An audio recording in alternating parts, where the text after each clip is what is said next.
Welcome to the Coast to Coast podcast, brought to you by Play Picks and the Lines. Coming to you from the West Coast, Josh Lander, joined by my guy Nate Weitzer on the East Coast.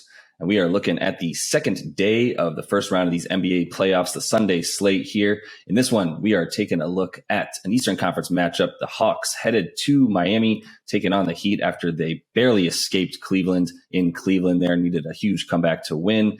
Playoff Trey has been engaged, though. We will take a look at some of the best bets and a few player props in this one. Make sure you are liked and subscribed to that page. You can check out all of the videos we are bringing you each and every playoff game, including these weekend games as well this NBA playoff season. And as always, if you do still need a FanDuel or a DraftKings account, head to fdpicks.com or dkpicks.com and find those listings in your area, such as what we've got for Sunday's slate. Nate, let's get into it. Yeah, the Hawks open +6 at Miami after that play-in win. They'll be at a significant rest disadvantage. Miami's really rested their guys since Friday, April 8th, when they played these Hawks and pretty much beat them even without trying that hard down the stretch.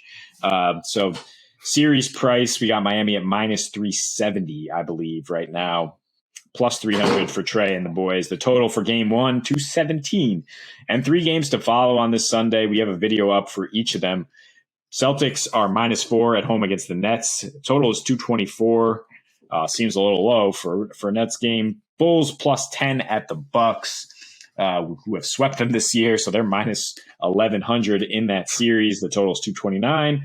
And then the Suns are -2500 to win their series against the Pelicans. They're -10 in game one. Yeah, Hawks, you say playoff Trey has been engaged, but I think playoff Miami Heat is also engaged, as we saw down the stretch. They won 6 straight, including some high-profile matchups in Boston, and beat this Hawks team again. They've won 3 of 4 this season. And, the 2 meetings at home, a 124 offensive rating. Defense was not where it needs to be, but that's where I think the playoff Heat comes in terms of their defense and their defense down the stretch, which makes me a little scared to take an over, especially after the Hawks did not hit their team total. They needed to claw back against a Cavs team that had been reeling defensively. Got some help with Jared Allen playing, but Jared Allen, as good as he is on the interior, is not the same kind of switchable and versatile defender as Bam Adebayo. In Miami, who's they've just kind of been slow playing the entire season, in terms of they didn't really ramp it up until down the stretch, and now I think they're at the point where they're going to make the ugly Trey come out to a degree. He averaged 6 turnovers per game, despite dropping about 30 points per game in Miami in those 2 meetings. Too many turnovers. He was a cumulative -49, I believe, in the 4 games. They lost 3 of 4. Clint Capella is now hurt, and John Collins is out. So a lot of size and physicality favoring Miami, and a lot of rest advantage here with the Hawks playing twice this week, and Miami having not played again since April 8th when they beat the Hawks. They did not play their starters in the Sunday game. So I definitely like Miami to win game one.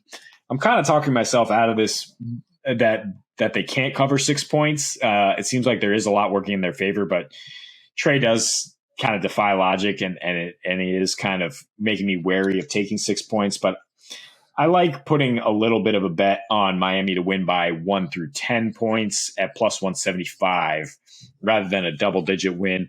I just don't think their offense is as such that they can run away from this team, Atlanta, and Atlanta has good depth on the wing. They're playoff tested in the last couple of years, and I think they'll hang around at least and make you worry if you're trying to cover this spread. So that's why I would rather go with a single-digit win for Miami. Yeah, I'm with that. I'm with the single-digit win for Miami. The thing, too, is I'm with Miami. If there's no Clint Capella and there's no John Collins, I'm with Miami scoring at least 111.5 is their team total. It's not too high considering how much better they've been at home. Their offensive rating in 2 home meetings versus the Hawks this season was 124, which is roughly 10 points higher than they average on this season. Their defensive rating went up too because Trey did go off in his last 2 home games. Really, he went clear off in his the road games that the Hawks played against the Heat this season. in their 4 matchups. I mean, Trey really got shut down at home in the first 2 matchups, and then really just kind of brought it back on offense in the last 2. So, he does play better there. I did want to lean over in this one at a lower total, considering both these teams have, like I said, in Miami, these 2 teams did go over. And they didn't go over in the last matchup was at 230.5 in that one. And they did score 222. So that still would get you over here, but it's not enough. It is the playoffs. I do think Trey can score, but I mean, look, if he doesn't have both of his big guys in there, Gorgie Dang setting that screen and roll is not the same potency as Clint Capella, who, he went down with that knee injury in the second quarter of that win that they had in Cleveland. They do feel good about it, according to what the stories that are coming out on Saturday ahead of this Sunday game.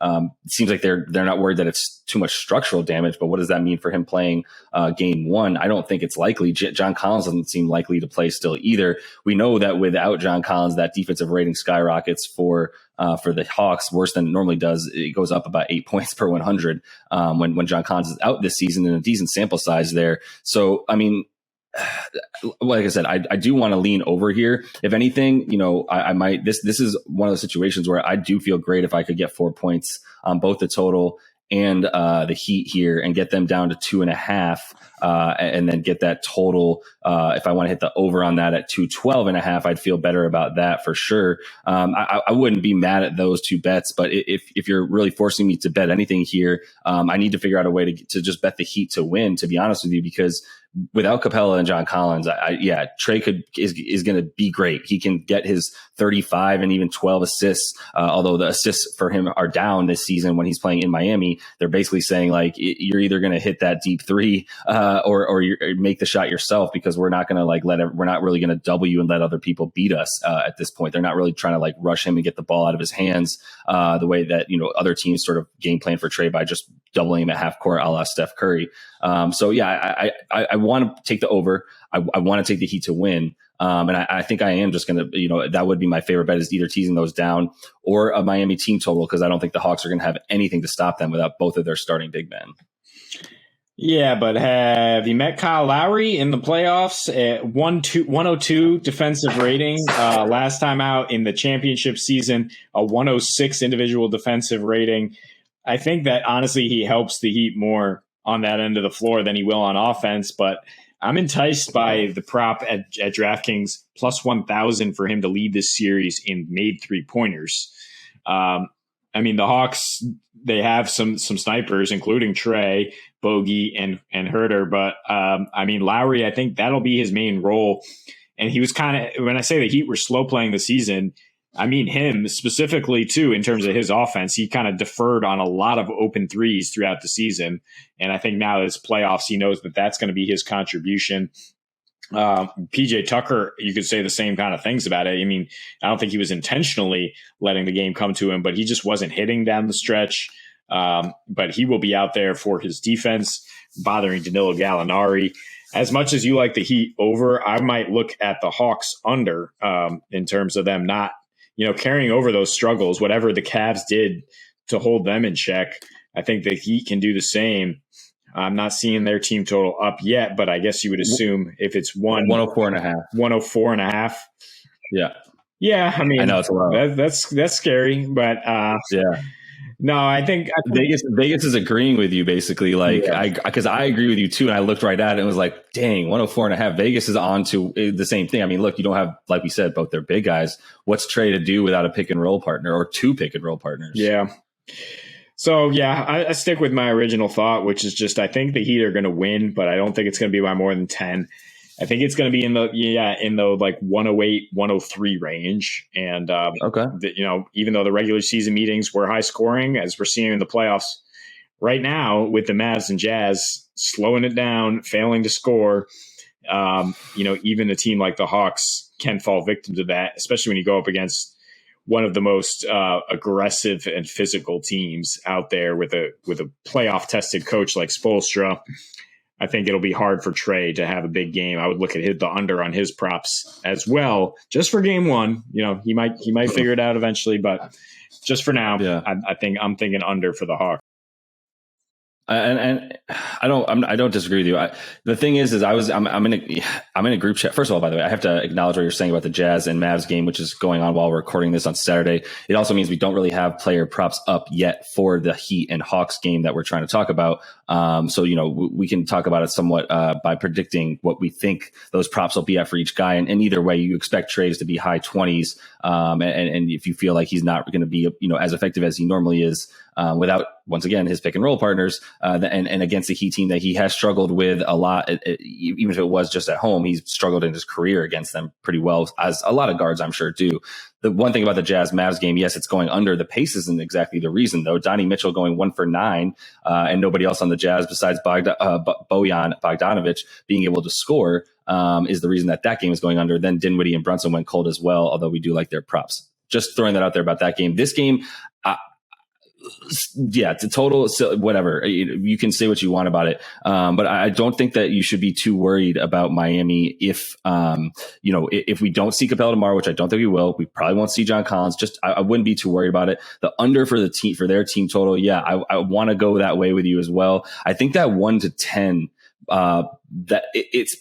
it's also kind of dangerous, to be honest with you, because if this game does get, I could see it as a blowout. I think the safest way to bet Miami winning is either a money line or a teaser. And either way, you need a little bit of help on that money line to get any kind of proper juice to want to take it. Obviously, at this point, minus 265. You can also consider player performance doubles at this point, and who you think. If you do like Kyle Lowry, you can't expect his points prop to be too much higher than 16 and a half, 17 and a half, when you also got Hero fully healthy and coming out there, going to get a ton of minutes against a second team. I think Tyler Hero might also be a good bet as someone who you might consider for leading this game in points. That might be a nice prop that they offer you there on DraftKings.